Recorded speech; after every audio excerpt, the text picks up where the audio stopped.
grande. Quem sabe essas últimas palavras que você vai ouvir aqui nesse sermão pode fazer a diferença na sua vida.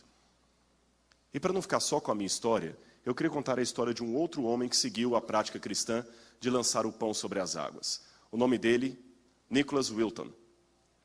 Esse é Nicholas Wilton, enfermeiro. Preste atenção no rosto da menininha que está no colo dele. Isso foi tirado no auge da Segunda Guerra Mundial. Essa foto foi tirada na antiga Tchecoslováquia. Eles estavam saindo de Praga. Percebam o olhar triste dessa garotinha. Prestem bastante atenção. Por que esse homem está com ela no colo? Ele não é pai dela, nem tio, nem nada. Essa menina é uma menina judia. E Nicholas Wilton, percebendo que Hitler estava para praticar uma carnificina contra os judeus, tomou uma decisão. Ele falou, eu vou fazer uma coisa. Eu vou tirar as crianças, os filhos dos judeus daqui do país. E ele começou a convencer famílias judias a passarem as crianças para ele com um documento. Ele levaria essas crianças para a Europa, levaria para Londres. E em Londres, ele entregaria essas crianças para famílias de pessoas que iriam adotar essas crianças. Provisoriamente, na possibilidade dos pais delas voltarem, ou permanentemente, porque muitos sabiam que iam morrer. E ele conseguiu tirar do país 600 e poucas crianças. A grande frustração dele, aqui você tem um trem, ele tirava o salário dele para pagar as passagens de trem. Muita gente o ridicularizou, ele foi preso por causa disso, foi ameaçado. Colegas diziam assim, rapaz, você está bem empregado, você pode voltar para Londres, não perca tempo com isso, você é um enfermeiro, você não é salvador do mundo. Ele dizia, mas eu tenho que fazer alguma coisa, eu sou um cristão. Lembram que eu comecei essa semana de oração falando com vocês que se o colégio apenas ensinar vocês as matérias do curso de vocês, o colégio não está fazendo o papel dele?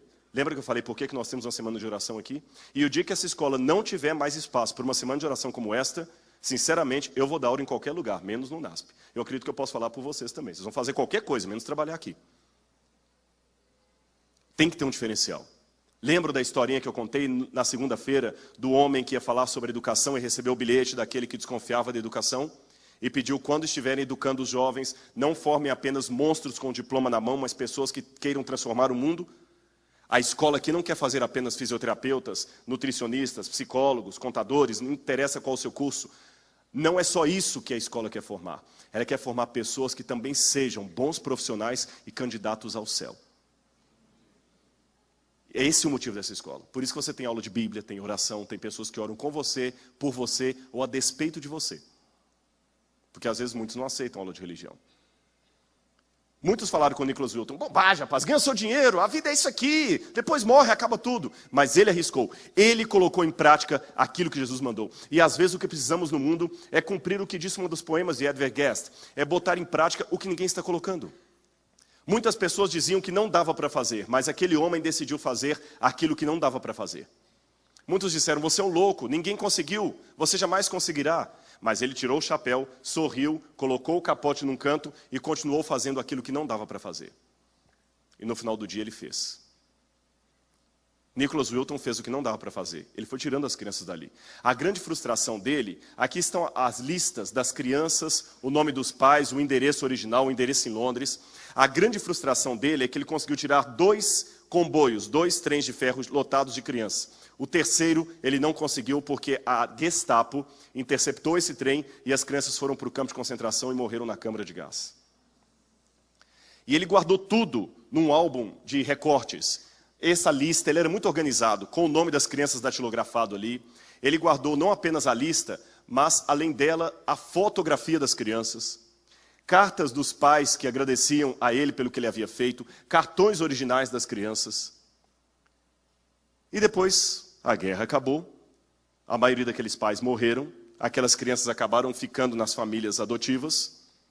Nicholas Wilton se casou depois disso, constituiu a sua família, e depois de muitos anos, recentemente ele já velhinho, estava em casa quando a esposa resolveu limpar o sótão. E ela achou dentro de um baú de velharias o livro de recortes dele, com as cartas, muitas em alemão, as fotos, a lista. E ela perguntou, o que é isso, meu amigo, meu amor? E ele falou, na época da guerra eu ajudei crianças assim. Ela falou, e você nunca contou isso? Ele falou, contar o quê? Eu fiz o que um cristão tem que fazer. Ela falou, você é um herói. E a esposa dele começou a contar para a filha, e a filha contou para alguns. Eles conseguiram fazer um encontro com alguns que ele havia salvo lá em Praga. E um deles era esse, Thomas Berman.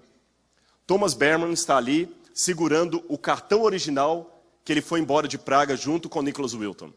E aqui está Thomas Berman com o cartão e Thomas Berman com a sua família. Já pensou que nenhuma dessas 3 moças existiriam se esse homem não tivesse sido salvo por Nicholas Wilton? Já pensou nisso? Aqui você tem uma estátua que fizeram em homenagem a ele na ferrovia de Praga. Mas a história foi parar na televisão. E a BBC de Londres, num talk show tipo Larry King, tipo Jô Soares, resolveu entrevistá-lo. E a entrevistadora era uma mulher. Tem um pedaço dessa entrevista que está numa língua russa, mas embaixo dá para ouvir nitidamente a mulher falando em inglês. Eu vou traduzir a parte do inglês para vocês. Preste atenção no que aconteceu e conheçam Nicholas Wilton e a sua história. Netušil jsem, že se poprvé setkám se zachráněnými Nicholas Wilton dětmi, está bem no meio které ali. jsem od války Só neviděl. abaixa um pouquinho Nicholas só. Winton and the committees who helped him managed to save Esse é Nicholas Wilton. 664 children. 664 crianças que ele salvou. E aqui está o livro de recortes dele. Você tem aqui as fotografias, tudo bem organizado. Esse é o Nicholas Wilton com aquela criancinha que eu mostrei no início. Look at the very back of this scrapbook. Fascinating things in É it. fascinante esse livro aqui, com todas as listas, o nome das crianças. E me chama a atenção que na lista aqui aparece o nome de uma criança, Vera Diamond, com a fotografia Vera Diamond. Sr. Nicholas Wilton, tem uma surpresa para o senhor. Vera Diamond está aqui essa noite, é a mulher que está sentada do seu lado. E ele não sabia. Aquela era uma das crianças que ele havia salvo. E a maioria das crianças que ele salvou se tornaram profissionais de saúde, assistentes sociais, gente que fazia alguma coisa para melhorar o mundo. Olha a emoção dele, que não esperava. Ela sorri, não precisa nem traduzir, e diz apenas uma simples palavra e reduz tudo. Ela diz para ele, muito obrigado. Muito obrigado. Enquanto eles estão se contendo da emoção, uma outra mulher pede a palavra e também mostra um cartão e fala, eu gostaria de mostrar isso aqui dentro da minha bolsa. Esse cartão era eu quando era criança. Sr. Nicholas Wilton, eu também sou uma das crianças que o senhor salvou. Muito obrigado. E nesse momento, a apresentadora, quebrando todo o protocolo do programa, fala o seguinte, por favor, nesse auditório, todos aqueles que foram crianças salvas por Nicholas Wilton, por favor, podem se colocar em pé. Lança o teu pão sobre as águas, porque depois de muitos dias o acharás. Há pessoas que querem ser reconhecidos por serem atores, jogadores de futebol, cantores famosos, empresários bem-sucedidos.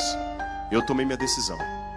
Eu quero ser reconhecido porque eu tenho a coragem de, com Cristo, lançar o meu pão sobre as águas e encontrá-lo um dia. E eu espero que nessa semana de oração você tenha se sentido um pouco mais perto de Deus.